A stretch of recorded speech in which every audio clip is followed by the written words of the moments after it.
तो guys part 1 आपने कल देखा होगा कि किस तरीके से मैंने अपनी किचन को ऑर्गेनाइज़ करना शुरू किया। कुछ और हैक्स मैंने आपको बताए थे किस तरीके से आप छोटे स्पेस में बड़ा सा कुछ क्रिएट कर सकते हो, खूब सारी चीज़ें कैसे रख सकते हो, साथ ही जो आटे के पैकेट्स हैं उसको आप कैसे यूज़ कर सकते हो। ठीक है, अभी देखो जो चाय, चीनी, जो भी मसाले ये सब मैंने कटोरियों में निकाले थे वो सब हम रिफ़िल कर लेंगे।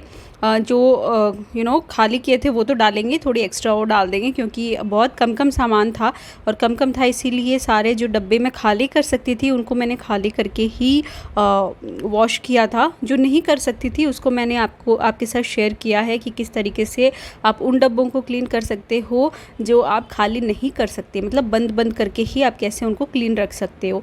तो बाहर से एक्चुअली एटलीस्ट वो साफ़ दिखेंगे तो काफ़ी आपका जो किचन है वो भी क्लीन लगेगा। तो वापस जो भी सामान मैंने निकाला था उनके अंदर से, तो वही मैं रिफ़िल यहाँ पे कर रही हूँ। अभी देखो मसालादानी को आप किस तरीके से नीट एंड क्लीन रख सकते हो उसका भी मैं आपको एक हैक बताऊंगी। तो ऐसे ही डायरेक्ट हम इसको नहीं रखेंगे, जैसे कि सारे जो मसाले हैं गिरते रहते हैं तो वो पूरा मसालेदानी जो है वो बहुत ही गंदी सी हो जाती है। तो इसलिए के लिए हम क्या करेंगे, एक लेंगे इस तरीके से एक टिश्यू, और बड़ा वाला ये किचन नैपकिन है मेरा, तो वो पूरे इस डब्बे में आ जाएगा। तो वही मैं यहाँ पे लाइन कर दूँगी इस तरीके से, और सारे जो हमारे मसाले हैं वो मैं रख दूँगी। तो थोड़ा भी अगर गिरता है तो इसी पेपर पे गिरेगा, जो कि हम पेपर को निकाल के मसाले यूज़ कर लेंगे और पेपर बदल देंगे। तो पूरा जो मसालेदानी है वो अच्छे से नीट एंड क्लीन हमारी दिखेगी और अच्छे से क्लीन रहेगी। तो ये हैक भी बहुत काम का है, आप ज़रूर इसको ट्राई कर सकते हो।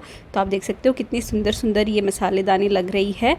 तो चलिए इसको रख देते हैं साइड में, और अभी जो हमारे जार हैं उनको हम रिफ़िल कर लेंगे। तो इसके लिए भी एक हैक ये है कि जो भी मैं सामान डालती हूँ ना, जैसे दालें हो गई, चावल हो गए, तो इनको ना मैं पहले एक बार छान लेती हूँ और देख लेती हूँ कि कुछ भी इसमें जो भी कीड़े लग जाते हैं वो सब तो नहीं है, थोड़ा सा भी कचरा नहीं रहना चाहिए। जब हम यूज़ करते हैं तो वो हमें फिर आसानी से हम उनको यूज़ कर सकें और बिना टेंशन के यूज़ कर सकें कि हाँ हमारी जो भी दाल है, चावल हैं, वो एकदम नीट एंड क्लीन है, हमें बिल्कुल भी उनमें टेंशन लेने की ज़रूरत नहीं है। तो ऐसे ही सारे जितने भी दालें हैं उनको मैं छान कर रिफ़िल करूँगी, और आप देख सकते हो नीट एंड क्लीन हमारे जार कितने प्यारे लग रहे हैं। और एक्चुअली मैं भूल भी गई थी कौन सी चीज़ कौन से में थी, और मैं एक्चुअली अलग थोड़ा ऑर्गेनाइज़ करना चाह रही थी। एक जैसे डब्बे थे उनमें सारे में मैं दाल भरने वाली हूँ, और इसी तरीके से मैं सोच रही थी कि थोड़ा मैं अपने किचन को और नए तरीके से ऑर्गेनाइज़ करूँ, ताकि थोड़ा सा चेंज कर देते हैं ना तो वो हमको खुद को ही अच्छा सा लगता है। और कचरा देखो यहाँ पे मैंने एक थैली कर रखी थी, उसी में कचरा डालते जा रही हूँ, और यकीन मानिए कचरा निकलता है। दाल अगर हम छानते हैं, चावल छानते हैं तो उनमें से कचरा बहुत सारा निकलता है, तो छान के डाल लेते हैं ना तो थोड़ा सा क्लीन लगती हैं सारी चीज़ें। तो जब भी मार्केट से लाए ना, एक बार पहले ही उनको छान लें, और धूप दिखानी हो कोई चीज़ को तो आप धूप भी दिखा सकते हो। तो उसी हिसाब से आपके जो जितने भी ग्रेन्स हैं वो ख़राब नहीं होंगे।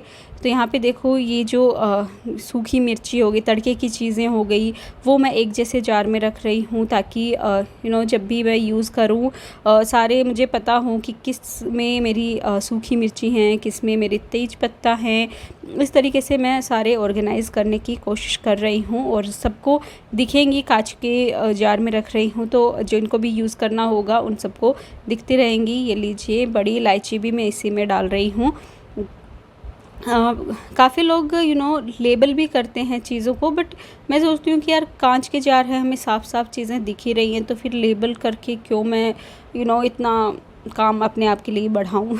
तो दिख तो रहा ही है, स्टील के डब्बे हो तो फिर भी आपको समझ में आता है कि हाँ भाई सामान दिख नहीं रहा है, तो लेबलिंग उसमें आपको हेल्प करेगी। तो आप देख सकते हो कि हाँ ये वाला जो चीज़ है इस डब्बे में है। बट जब कांच के जार आप यूज़ कर रहे हो, काफ़ी लोग कांच के जार पे भी वो लिख कर रखते हैं। जैसे मसाले हो गए, देखो जैसे गरम मसाला हो गया, छोले मसाला हो गया, सांभर मसाला हो गया, ऐसे मसाले अगर आप रखते हो जार्स में तब तो आप उनको लेबल भी करके रख सकते हो, क्योंकि हमें मसालों का तो आइडिया नहीं लगता है। लेकिन जब दाल चावल ये सब डले हुए हैं तो वो तो साफ दिख ही रहे हैं, तो उसमें तो मुझे नहीं लगता है कि भाई मैं लेबल करके ही रखूँ। वैसे ही रख लेती हूँ मैं। और यहाँ पे देखो मेरी दालें ही ख़त्म नहीं हो रही हैं। सबको अच्छे से क्लीन कर कर रखने में ही ना मेरा इतना मतलब मुझे 2 घंटे लग गए थे इन सबको रीफ़िल करने में। एक एक चीज़ मैं देख देख कर डाल रही थी, एक एक चीज़ मैं समझ समझ के कि मुझे किस जार में, इनफैक्ट मैंने काफ़ी जार तो अदला बदली भी करे, इसका उसमें इसका उसमें क्योंकि वो बाद में जब मैं सेट कर रही थी ना तो मुझे लग रहा था कि नहीं यार ये चीज़ इसमें सही रहेगी, ये चीज़ इसमें सही रहेगी। देखो मैं वापस उनको वो कर रही हूँ क्योंकि मुझे खुद को थोड़ा सा कन्फ्यूजन हो रहा था। तो वापस देखो सारे जो चीज़ें हैं मैं यहाँ पे सारे थैलियों में मैंने भर दी थी जब इनको क्लीन किया था। तो वापस इनको रिफ़िल करने में ना मज़ा बहुत आता है ऐसी चीज़ों में, क्योंकि एकदम सुकून सा मिलता है, पता नहीं क्यों। जब खाली जार आप वॉश करके और उनको साफ़ करके रखते हो ना तो एक सुकून सा मिलता है आपको, खुद को ही देखकर ऐसे लगता है कि हाँ कुछ तो मतलब मैंने किया है, कुछ तो अच्छा सा हुआ है। और जब आप किचन में काम करते हो ना तो वो सारी चीज़ें साफ़ आपको दिखती हैं तो आपको खुद को ही अच्छा फ़ील होता है।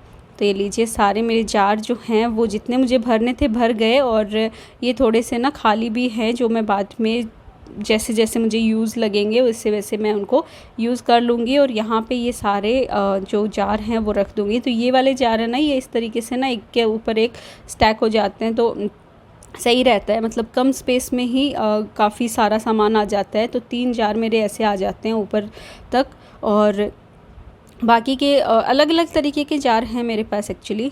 और यहाँ पे देखो ये सारे एक तरफ आ गए हैं। तो ऐसे ही सारे मैं जार जितना भी मुझे यहाँ पे लगाना है, जैसे दालें हो गई, दालों का मैं सारा ऊपर की तरफ लगा रही हूँ, और मसाले जो हैं वो नीचे की तरफ हैं। यहाँ पे छोला एंड राजमा आ गया आगे, साबूदाना आ गया, और ऐसे ही मतलब जितना मुझे लग रहा है कि ये चीज़ मुझे कम यूज़ आएगी वो मैं पीछे की तरफ रख रही हूँ, जो हमेशा यूज़ में आती है उसे आगे की तरफ रख रही हूँ। और इसी तरीके से सारा मैंने सेट कर दिया है। ये हमारी मसालेदानी आ गई, यहाँ पे चाय चीनी के डब्बे रहते हैं, और थोड़ा सा भुना हुआ जीरा हो गया, नमक हो गया, घी का जो डब्बा होता है वो हो गया। तो ये ऐसे इस तरीके से रहता है। तो आई होप मेरा ये छोटा सा ऑर्गेनाइजेशन आपको अच्छा लगा हो। और अगर मेरे ये kitchen cleaning and kitchen organisation का जो जितने भी आइडियाज़ मैंने आपके साथ शेयर करे वो अच्छे लगे तो प्लीज़ इन्हें लाइक करना, शेयर करना, और मेरे चैनल को सब्सक्राइब ज़रूर करना, ताकि ऐसे ही इंटरेस्टिंग वीडियोज़ मैं आपके साथ शेयर करती रहूँ। और यहाँ से देखो कुछ चीज़ें यहाँ से उठा के मैंने वहाँ पर रख दी, फिर यहाँ पर रीसेट किया, और चीज़ें इधर उधर होती रहती हैं किचन में। जैसे जैसे हम काम करते हैं हमें लगता है कि ये चीज़ नहीं यहाँ पर होनी चाहिए, वैसे हम सेट करते रहते हैं अपनी नीड के अकॉर्डिंग। तो आई होप आप भी ऐसे करते होंगे क्योंकि सबके अपने किचन होते हैं, सबके अपने तरीके होते हैं। तो मेरा अगर तरीका आपको सही लगता है तो प्लीज़ इसे लाइक करना और बने रहो मेरे साथ, ताकि मुझे भी थोड़ा मोटिवेशन मिले और भी इंटरेस्टिंग वीडियोस मैं आपके साथ शेयर करती रहूँ। मिलती हूँ आपको अपने नेक्स्ट वीडियो में, तब तक के लिए एंजॉय करें मेरे सारे ही वीडियोस, बहुत सारी वैरायटी के वीडियोस आपको मिलेंगे। Bye bye.